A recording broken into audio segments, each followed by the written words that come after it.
Power and prestige. Civics issues cry for attention, but Delhi polls are about competitive welfareism. Delhi is not much more than a union territory with limited powers for its legislature and government. The division of powers between the lieutenant governor and the provincial government has been a matter of perennial debate and has curtailed the role of a latter.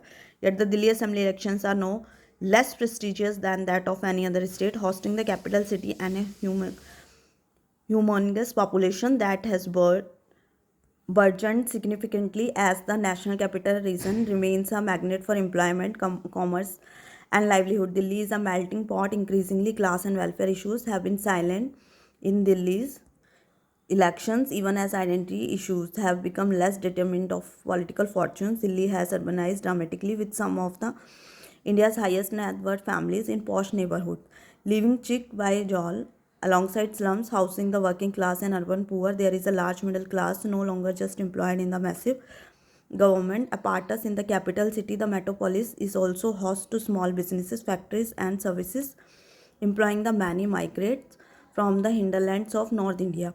Civic concerns abound in each of these segments, making the Delhi elections unique.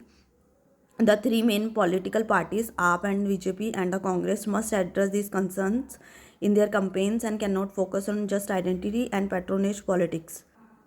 As Delhi gets to vote today, it will be known whether the pattern of voting in recent election cycles for the BJP at the center and favoring AAP in the assembly will remain.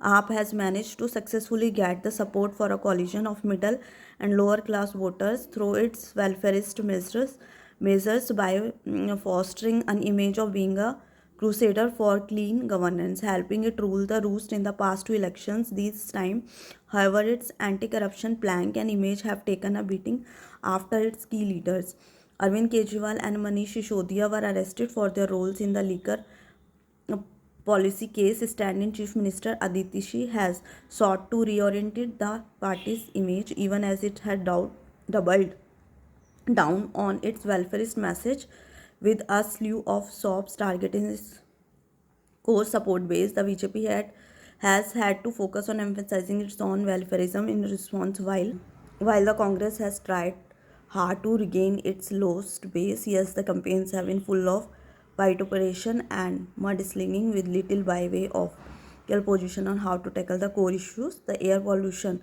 in particular, as the dust clears, the electorate will have to choose candidates who are able to rise above narrow-mindedness and cater to the aspirations of residents of what would well be India's most populous city today.